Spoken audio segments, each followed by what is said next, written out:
Hello, my name is Jamaica Wright, and this is the history of Blaxploitation film. What is Blaxploitation?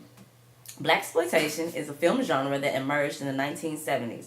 It is considered an ethnic subgenre of the general category of exploitation films. Blaxploitation films were originally made specifically for urban audiences, although the genre's appeal soon broadened to cross racial and ethnic lines. Most blaxploitation films first featured soundtracks of funk and soul music from artists like Isaac Hayes and Roy Ayers. Some of the defining qualities of blaxploitation. Well, most of the films were set in the Northeast, such as like Detroit, Harlem, or the West Coast, mainly LA, urban parts of LA like South Central or Compton. And they were mainly set in poor neighborhoods. There were different subtypes within blaxploitation. You had crime movies that were like Foxy Brown and Hell Up in Harlem. You had horror, such as Abby and Blackula.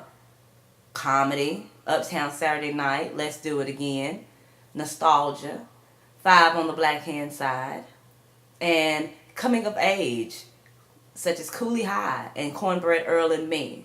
When you think about blaxploitation films, you think about certain actors and actresses. Pam Grier was the it girl of blaxploitation films. Her films Coffee, Friday Foster, of course Foxy Brown, Sheba Baby. Those were the most popular films for her. You had Rudy Ray Moore, who was the infamous Dolomite.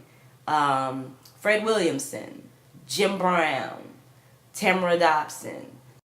Another key thing that we noticed about blaxploitation films were the plots. The plots were mainly around pimps and their, for lack of a better term, whores, and they were mostly about drugs and basically what was depicted as black life in the 70s. Now, blaxploitation has transformed into black cinema. The coming of age of Spike Lee films really gave black films a purpose. They had deep and powerful storylines. They featured some of the top actors and actresses in the black community. And now we're looking at movies that do have storylines, that do have plots. There are not that many scantily clad women. It's not all about drugs and the downside of being black and living in a black community. It's now more positive, more uplifting. This has been a production of Blaxploitation Films. I hope you've enjoyed, and I hope it was very informative.